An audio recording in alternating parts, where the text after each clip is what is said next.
No, I'm not speaking today, but I get to introduce our beloved Theresa Martin, fabulous practitioner extraordinaire.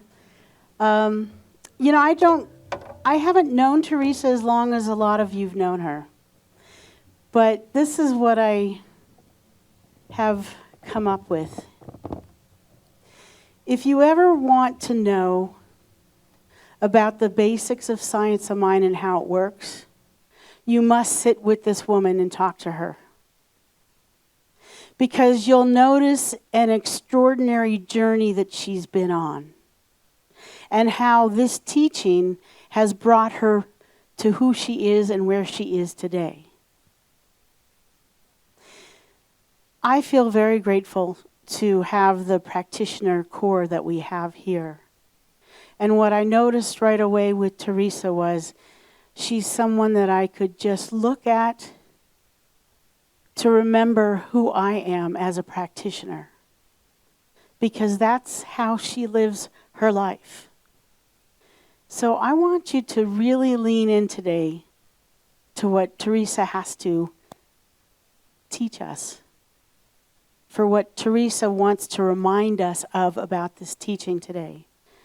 And also let yourself be inspired as I am, that I want to be this vibrant and wonderful at 90 years old.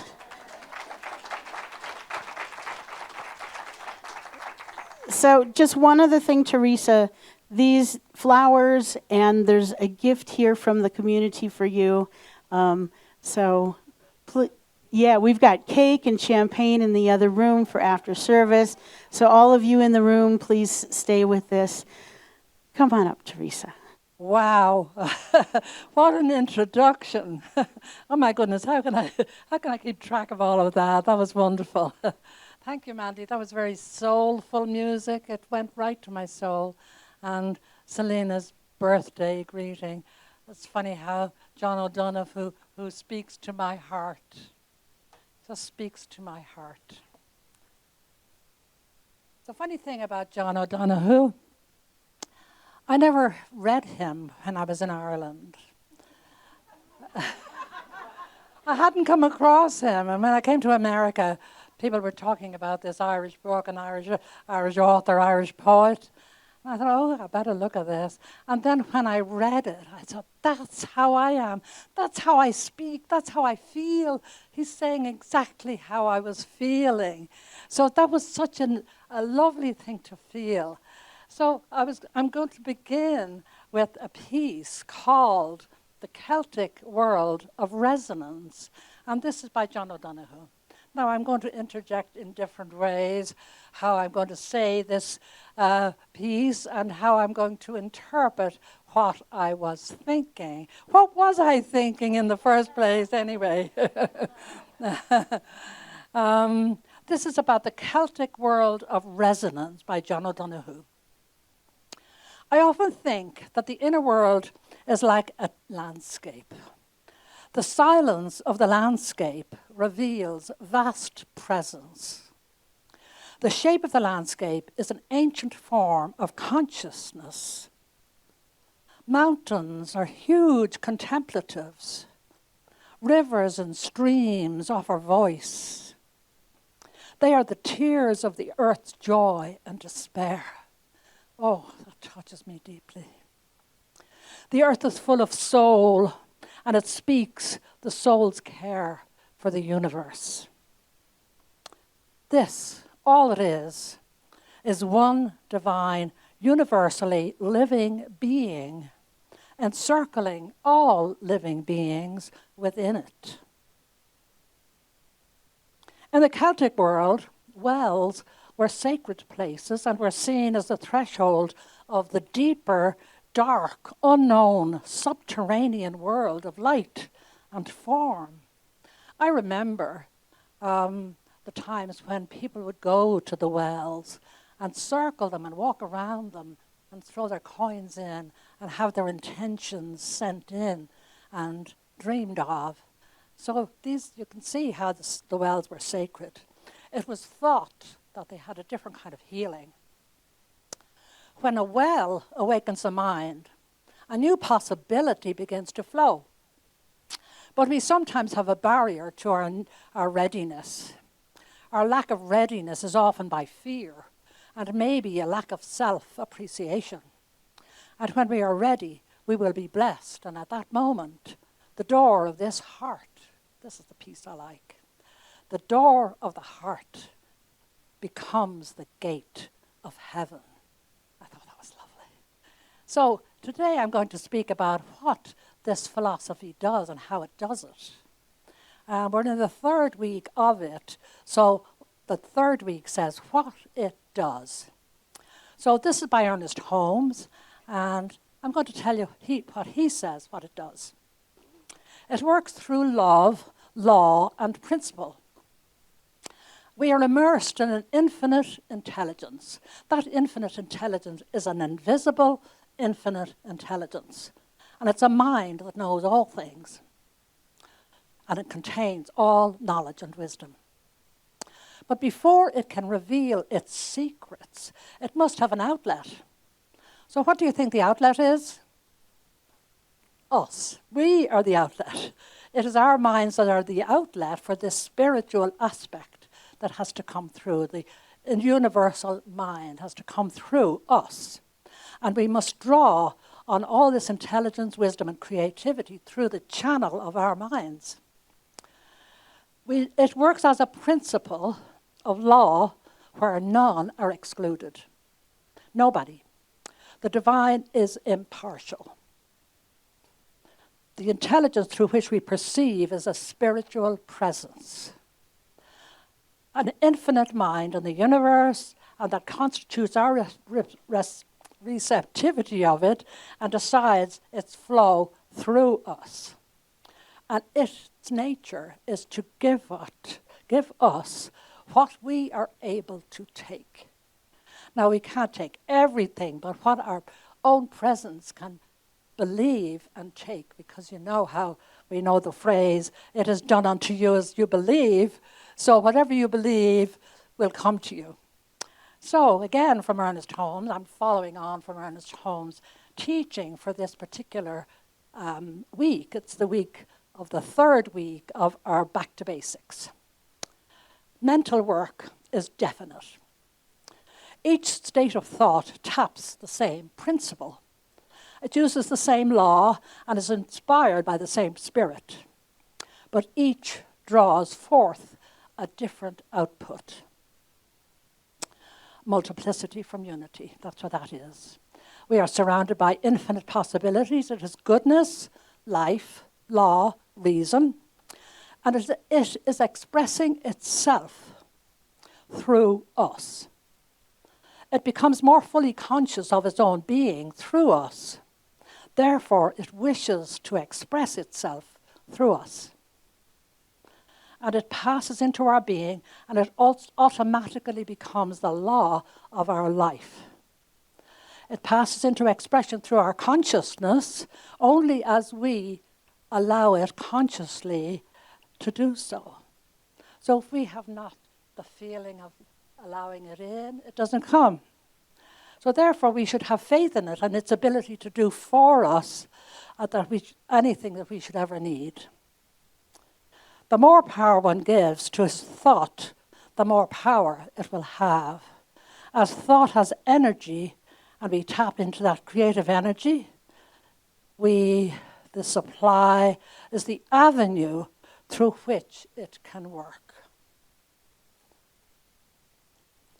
So now, these two scenarios between John O'Donoghue and the Wells and Ernest Holmes telling us how it comes through, they are attempting to awaken within us, within our consciousness, the greater good that is already within us.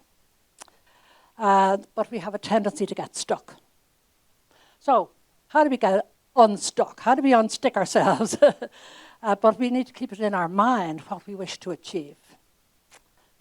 When we are speaking about this, in this day and age, there's a dream quality about the potency of our thinking. But we bring it up to date by the science of mind in the 21st century. Now, in this 21st century, it seems Ernest Holmes and its teachings are the bedrock of all the new age and new studies, quantum physics, quantum entanglement, quantum jumping. Everything is quantum, quantum, quantum. But in the olden days, it used to be called the ethers, but it no longer is called the ethers. I don't know whether any of you remember, but when there was an aspect of spirit, they wouldn't know what to call it, and they would call it the ethers. That's what I remember, okay? But these programs confirm and elaborate, but don't negate the teachings of Ernest Holmes and the teachings of the modern mystics. They bring new understanding with their imagery and ideas. Now, I'm going into the quantum area because everything in the physical universe is made up of subatomic particles. But in the spiritual world, they are called divine particles. And these particles are electrons, such as electrons. And the physicists discovered that the person observing or measuring the particles that make up the atoms affects the behavior. It affects the behavior of energy, but only when the observer observes it, when it looks at it and puts its attention forth. These particles, these divine particles, exist as pure potential and are there in their wave state. They can be in a wave state or in a particle state, and they are everything and nothing until they are observed. So we, as observers, change the state of the particles. It cannot manifest its reality until we observe it. The moment the observer looks for the electron, there is a specific point where it turns into a wave, and then it can turn into physicality. So this is an amazing way that this philosophy works through physics, through science. That's no wonder we're called the science of mind. So if you can imagine a future event in your life, and that's based on your personal desires, and that means you could be healthy, wealthy. It also means that you could be happy all the time. It also means that you could influence the matter with our thinking, with our thought. So when I named my talk today, what was I thinking? It is because my thinking was what brought me here. My thinking was that I was looking at Louise Hay. This is before I ever came to America. I never intended coming to America. It was never on my bucket list, not once. But we had converted to the Church of Latter-day Saints, and I'm not saying the entire title at the present time, but we converted as a family. And while I was doing that, while I was a Latter-day Saint, I was very interested in music and interested in everything. But what I did was I also was interested in Louise Hay, Course in Miracles, everything that you could imagine that was alternative in a way. So I was like a little freak in a way because everyone said, well, they're the morons. And I thought, okay, yeah, I can believe that. We're the morons, yeah. That's all right. Our neighbors called us the morons. But I was reading this stuff day in, day out, day in, day out. So it changed my thinking. And it changed my thinking in a way where there was a lot of negativity in our country at the time. The negativity was low employment, poverty, people were emigrating, and my two daughters had already emigrated. They had come to the States. So my husband and I were empty nesters. So as empty nesters, I said, if you got a ticket to go, if you got a visa to go to the States, would you go? He said, sure, yeah, why not? So that was 30 years ago. I came to the States. I came to the States when I was almost 60. So if any of you are thinking out there, oh, I'm getting too old to do this, you're not. Just believe it, you're not. Anyway, so you have to imagine what you want to bring into your life, and there we are. So how do we do that? Well, if we want to change our behavior, and our thoughts and our thinking is what we have to change. We can be a new, expanded version of ourselves if we want, if that's what we want to bring into our life. And here's how we do it. We have classes all the time on this. We have the foundations class. We have the book study, which is fantastic. We have training for practitioners. There's classes on all the time. And as Delan just told you, there's a lot going on here from day to day and week to week. So what we have to do in order to access this divine presence is we must assume the feeling of the wish that we have. We assume it. We say, I feel it already here. It is happening now. This is happening now. Even though the circumstances may not be ideal for what you want, but you have to know that it's going to happen once you've indicated that this is what you want. Once you put it into the matrix, as we call it these days, you'll get what you want once you believe it. It is done unto you as you believe. So, but you must do this until you have a sensory feeling of that reality. And you have to imagine that you are already experiencing the feeling and that you already possess the thing. The feeling crowds out all negativity. Just remember that bit, because it's a higher energy, it's a better energy, so it crowds out that. And you must assume a higher concept of being is that's what you want to be. So this is a feeling of fulfillment and a future present fact.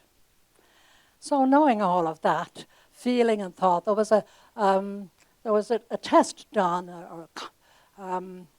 with, I think it might have been Dr. Joe Dispenza, but I came across it anyway, and now I think that's who it was. And they put 3 groups, and one, gave them the idea that if they're feeling, that the feeling would manifest what they wanted. Second group, they were to think what they wanted. And the third group, they had to feel and think and be enthusiastic. So you can guess from what I've just said, which group manifested what they wanted. The third group manifested, but not the other 2 groups didn't have all of the feeling, thought, enthusiasm to bring into being what they wanted to manifest. So, all of that. I'd like to bring forth another piece by John O'Donoghue. Thank you, Selena, for that wonderful birthday greeting. You know, it touched my soul the way that was said, the way he speaks. And this is another one. And this one is a metaphor. It kind of shows how the thing moves if you understand metaphors. So this is a metaphor. And it's called Bannacht. And Bannacht means blessing. Okay. In the day when the weight deadens on your shoulders and you stumble, may the clay dance to balance you. And when your eyes freeze behind a grey window and the ghost of loss gets into you, may a flock of colours, indigo, green, and azure blue, come to awaken you in a meadow of delight. And when the canvas frays in the currach of thought, and a stain of ocean blackens beneath you, may there come across the waters a path of yellow moonlight to bring you safely home. And may the nourishment of the earth be yours, may the clarity of light be yours, and may the fluency of the ocean be yours. May the protection of the ancestors be yours. And so, may a slow wind work these words of love around you. An invisible cloak to mind your life.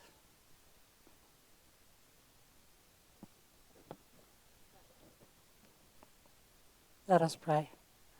On this amazing day, where celebration is abound, where the feeling of magnificence is surrounding me in every single way, I have been honored by this community. I've been honored by Reverend Cindy and my fellow journeyers on this journey. There is deep gratitude in me for all that has occurred, for every single person that's here who are celebrating with me. I'm not the only one in the 90s. There's one or two others that are in that spot. And it's a great honor, it's a great privilege to have arrived at 90. I feel deeply honored that I'm at this place. So it's a deep gratitude for all that happens this day, for the music, for the prayers, for Reverend Cindy for arranging a party, for the beauty of the day, beauty of the mountains and the way things come into us, the feeling of the chill, for my beautiful family, and for all of you who are here today, the sound of my voice. I pray on this day that those who are affected by fires are truly blessed in their newfound surroundings. For the firefighters, the first responders, and for all who are helping in so many ways. And for us here who feel that awful thing that is happening, we raise our vibration higher and higher, because it is our vibration that will change the tone of things. It is how we think and how we act and how we behave that makes things change. It is the change that we are requiring, that we are becoming, and that we really are. It is that sincerity within us that drives us and moves through us as spirit at all times. It is moving as us, in us, around us, and through us. This spirit is who we really are in form. As I said in my piece, the spirit wants to enjoy itself through us. We are its expression, the form of it. I am so thrilled for this day, for having arrived at this age, to be well, to be happy, and to be able to enjoy it how best I can. For the beautiful friends that are around, I give thanks. I give thanks for all the good there is. I give thanks for each and every aspect. I give thanks for the classes that are happening.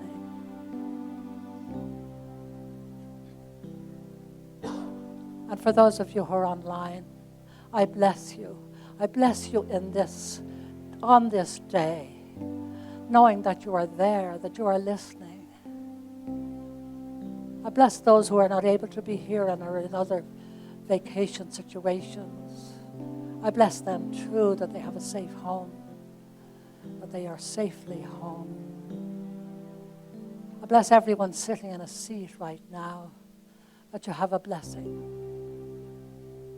And as I offer you a blessing, I'd like you to consider yourself, what blessings you need for yourself, and what blessings you need for those around you.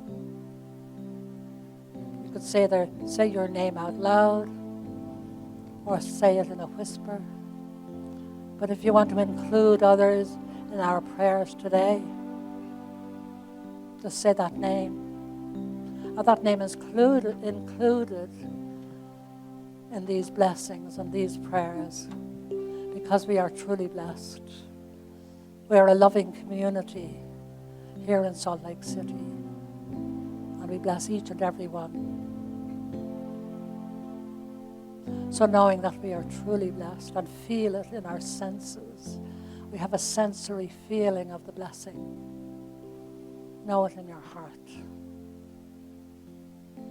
because that divine one is everywhere present in each and every one, no matter what. So for all of that, I'm giving thanks. I release my word, I let it be, as together we say, And so it is. Amen.